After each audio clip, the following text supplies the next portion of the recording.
Mesdames et messieurs, bonsoir. Le groupe GIA vous souhaite la bienvenue au sommet des formations portées sur le C#. Je me nomme Jean-Luc Layuri, responsable développement au groupe GIA. Il serait donc celui qui aura la lourde tâche de vous entretenir sur le C#. Avant de commencer toute chose, savoir si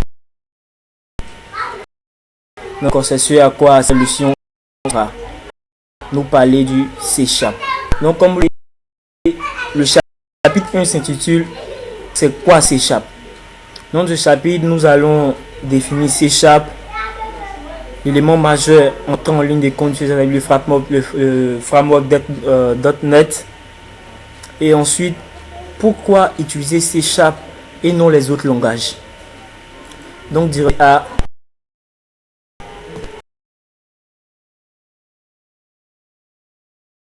C#, on pourrait dire communément C dièse, puisque en référence à notre téléphone portable, ce symbole ressemble plus à un dièse.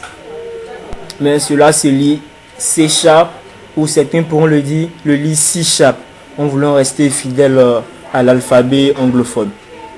Donc c'est un langage de programmation créé par Microsoft en 2002. Un langage de programmation, c'est un ensemble d'instructions, c'est-à-dire un ensemble de mots pour de config informatique. Pour tous ceux qui ont à faire de l'algorithme ou tout langage, c'est un peu ce que c'est qu'un langage de programmation.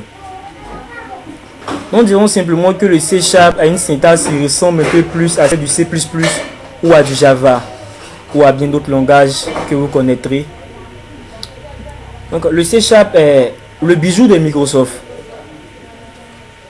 puisqu'il fait partie d'un ensemble vraiment valorisé par Microsoft. Le framework, vous avez dû rencontrer l'autre essayer d'installer Windows 8 sur votre machine Windows 1. On vous parle souvent des frameworks manquants. C'est de cet élément que nous parlons. Le framework lui aussi a été créé par Microsoft en 2002, c'est-à-dire en même temps que le C#. Donc voici pourquoi le C# et puis le XAML et puis plutôt le framework .NET vont de pair. Donc nous pourrons réaliser des programmes qui fonctionnent sur Windows, des sites web, des applications et sur d'autres plateformes, c'est-à-dire Linux ou Mac avec le C#. Donc du coup, pour nous dire que le C#, bien vrai qu'il a été créé par Microsoft, n'est pas limité simplement qu'à Windows. Essayons de voir avec le C#. Après cette partie avec le C#, c'est donner les avantages du C#. D'abord, le C# est un langage facile d'utilisation interactif. Nous le verrons très bien lorsque nous passerons à la phase pratique avec son outil de développement qui est le Visual Studio. Certains pourront utiliser Visual C# sur Windows et sur Mac ou sur Linux. Nous pourrons utiliser Mono. Cela est disponible dans la tech Linux. Donc, premièrement, la compilation en C# diffère de celle de C et du C++. Prenons pour déjà eu à utiliser le C ou le C++. Nous venons de faire un programme sur Windows. Nous avons besoin de le faire fonctionner sur Linux. Nous sommes dans l'obligation de partir réécrire ce programme sur Linux et le compiler encore sur Linux. Pareil que sur Mac. Alors qu'en C#, la compilation ne donne pas directement un programme binaire qui est le programme qu'on a à la machine. Nous aurons d'abord qui est appelé le CIL, code intermédiaire. Donc ça va nous compiler en CIL, mais elle n'est pas machine, langage binaire. Cette compilation fait en CIL, nous pouvons utiliser ce CIL là pour la distribuer à toutes sortes d'environnements, que ce soit Linux, que ce soit Mac. Le CIL va s'adapter à ces langages. Donc du coup, en allant sur Mac ou sur Linux, nous n'avons plus à réécrire notre code. Nous n'avons simplement qu'à exécuter le CIL que nous a donné C# à la première exécution. Que lui maintenant, le CIL sera traduit à travers le CLR pour donner un langage machine, c'est le langage binaire compréhensible par l'ordinateur. Ce CIL là, ce programme qui nous donne sur Windows est la forme d'un programme .exe. Ne confondons pas ce programme.exe que nous offre le CIL avec les applications que nous devons passer sur internet.exe, parce qu'il est incomplet par rapport à ces applications .exe. Tout simplement, une application directement .exe peut pas être exécutée sur un programme, sur un environnement Linux.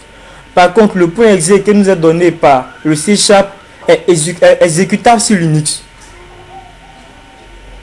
Donc, parlant, j'ai dû évoquer le CLR que va utiliser le CIL pour être compilé en programme machine. Le CLR ne va pas simplement donner un programme machine, mais il a cette faculté de vérifier la sécurité de notre code, de sorte que ce code là ne puisse pas endommager notre machine, notre outil de travail. De plus, le CLR possède un debugger très intéressant qui est le JIT Debugger, qui permet, lorsque l'application programmée en C# exécutée à la rencontre d'une erreur, nous permet de lancer automatiquement Visual Studio qui lui va nous informer d'où provient l'erreur. Encore ce côté interactif du C#. Donc ceux qui utiliseront Mono pourront exécuter le C#. Mais la différence du Mono, c'est que le Mono ne détient pas le framework.net, ce qui va un peu nous compliquer la tâche si nous utilisons un environnement Linux. Donc avec le C#, de plus avec le C#, nous pouvons faire tout ce qui est application informatique. Ces applications peuvent être de différents types. Nous pouvons aussi, par exemple, nous pouvons avoir une application de traitement de test, une calculatrice ou encore un jeu de cartes. Bon, du n'importe quoi, tout ce qui est faisable avec l'outil informatique. En tout cas, pas une tasse de café réelle. Donc il est possible de développer des applications web, des sites de e-commerce, Internet et bien d'autres types d'applications que nous pouvons faire avec le C#. Donc nous pouvons faire le développement d'applications mobiles sur Windows Phone 7, Windows Phone 8 et Android. On dit que c'est à partir du Visual Studio 2010, je crois 2010 ou 2012, de la collaboration avec Xamarin que Microsoft a permis aux utilisateurs du C# de pouvoir développer des applications Android avec le C#. Ce qui ne te faisait pas dans le temps, on était obligé de développer avec Android seulement qu'avec Java. Le service web de site internet ASP, Active Server Page, donc plutôt.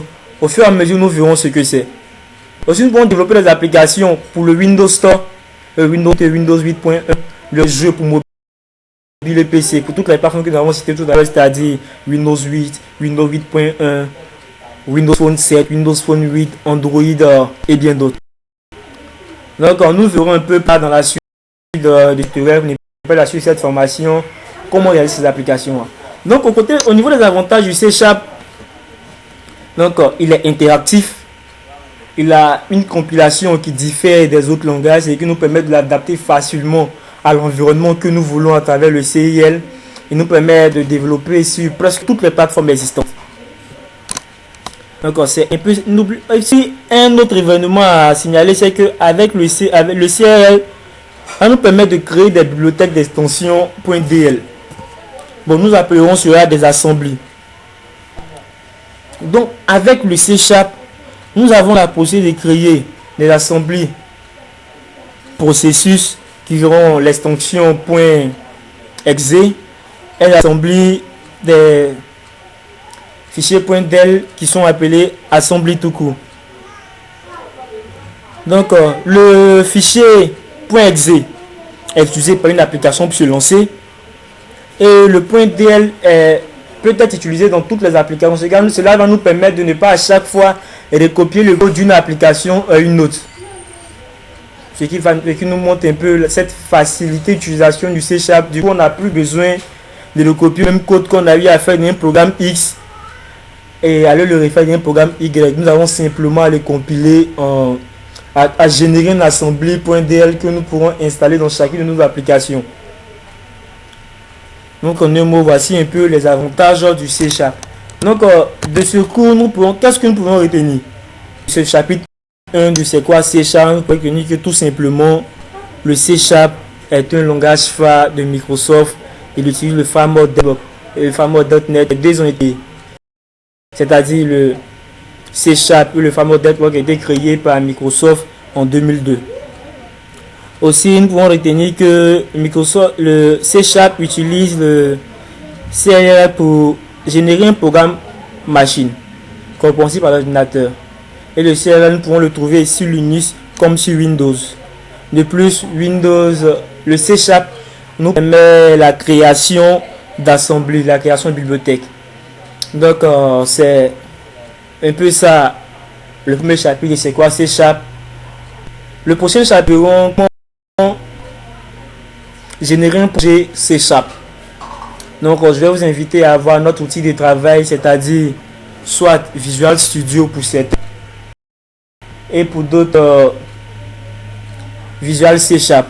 J'espère que ce chapitre sera utile une fois pour la création d'un projet, pour un projet C#. Merci beaucoup.